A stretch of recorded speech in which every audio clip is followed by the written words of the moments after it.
I found a $50,000 receipt in my husband's pocket, scanned the QR code, and realized the money wasn't a payment, it was a warning. I'm literally writing this locked in the bathroom with the tap running so my husband won't hear me crying, so forgive me if there are typos, but I need to get this out before he knocks on the door. 2 hours ago, while I was sorting the dirty clothes to do laundry, I checked the pockets of my husband Lucas's work jeans. He works at a loading and unloading warehouse, earning minimum wage. We live paycheck to paycheck, counting coins to pay the rent and praying that our old car doesn't break down. So when my fingers brushed against a thick, crumpled piece of paper, I thought it was going to be a lottery ticket or a receipt from the corner store. I unfolded it and froze. It was a transfer receipt, but it wasn't from any bank I recognized, and it didn't have the logo of any well-known app. It was thermal paper, like from an old cash register, dated yesterday, with an amount printed in bold, $50,000. Below, in the beneficiary field, was my husband's full name. And in the description field, there was only one word, cleaning. At first, I thought it was a joke. Where the hell would Lucas get that kind of money? Even if he saved his entire salary for 5 years, he wouldn't come close.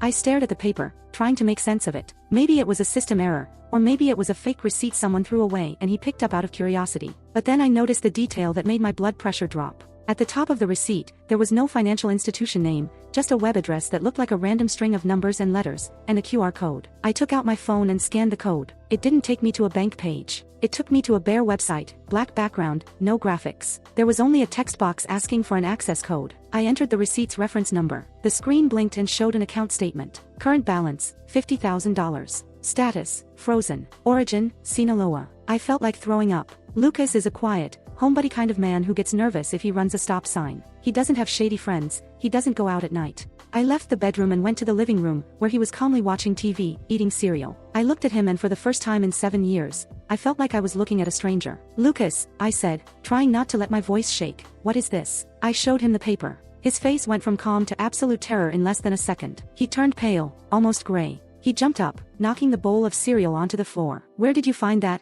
he whispered, but he didn't sound angry. He sounded terrified. "I told you never to check my work pants. Is this $50,000, Lucas? Where did you get this? What are you involved in?" He ran to the curtains and yanked them shut, then turned off the light. He grabbed my shoulders, and his hands were icy and sweaty. "Listen to me very carefully," he said, his eyes bloodshot. "That money isn't mine. It's not a prize. It's a mistake. A mistake. It's in your name. It says, cleaning." "Exactly," he shouted in a whisper. "They used me, Laura. A week ago at work they asked for my ID for a new payroll process. I didn't know they were going to open a bridge account. That money isn't for me, it's just passing through. I'm a mule, and they didn't even ask me." My mind started racing. Money laundering. Identity theft. "Let's go to the police," I said, grabbing my purse. "Right now." Lucas snatched the paper out of my hand. "We can't go to the police," he shook me. "If I go to the police and they actually freeze that account, the people who sent the money will think I stole it. And if I try to return it, the police will arrest me for money laundering. I'm trapped." That's when the twist happened that has me locked in here. His phone rang. It wasn't a call. It was a notification from his real mobile banking app, the one for his minimum wage paycheck. He looked at the screen and collapsed onto the couch, defeated. "What happened?" I asked. He showed me the screen. Someone had transferred 500 pesos to his personal account. A ridiculous amount. But the transfer description didn't say, payment, or gift. It said, "We know you saw the receipt." It wasn't an automatic message. Someone is watching us digitally, or worse, they've tapped our phones. The ghost money, the 50,000, didn't come from a bank. It came from a private network, and now they know that I know. Lucas is in the living room pacing back and forth, saying we have to leave, but we have nowhere to go and no gas in the car. 5 minutes ago, a black car parked in front of our building. No one has gotten out, but the engine is still running. I don't know whether to run and risk being seen, or stay here and wait for a knock on the door. I feel like even if I delete my phone history or throw away the receipt, it's already too late. What would you do in my place? Do you think that if we hand over the receipt and play dumb, they'll let us live, or are we already too deeply involved? Update, I'm still alive, but I wish I had never come out of that bathroom. About 40 minutes have passed since my previous post. When I finally found the courage to come out, the smell of burning hit me in the face. Lucas was in the kitchen, hunched over the sink, burning the thermal paper with a BIC lighter. Black ashes were falling onto the dirty dishes. "What did you do?" I yelled, running over to try to stop it, but it was already too late. The QR code, the reference number, everything was dust. "I had to make it disappear, Laura. If there's no receipt, there's no proof," he said without looking me in the eyes. His voice wasn't shaking anymore. In fact, he was strangely calm, a robotic calm that scared me more than his earlier shouting. I moved closer to the window, pressed against the wall so I wouldn't be seen. The black car was still down there. The engine was off, but the parking lights were on. "The car is still there, Lucas." Burning the paper didn't make them leave. He wiped his hands on his pants and laughed. A dry, humorless laugh. They're not leaving. They're waiting for me to go down. For you to go down. I felt a cold knot in my stomach. You said it was a mistake, that you were an unwitting mule. If you go down there, they'll kill you. We have to call 911. Lucas grabbed my arm hard. It hurt. No one is calling the police. Listen to me carefully. The receipt said, cleaning, right? You assumed it meant money laundering. I let you assume that because it was easier. He let go of me and started pacing the living room, looking for his keys and an old gym backpack.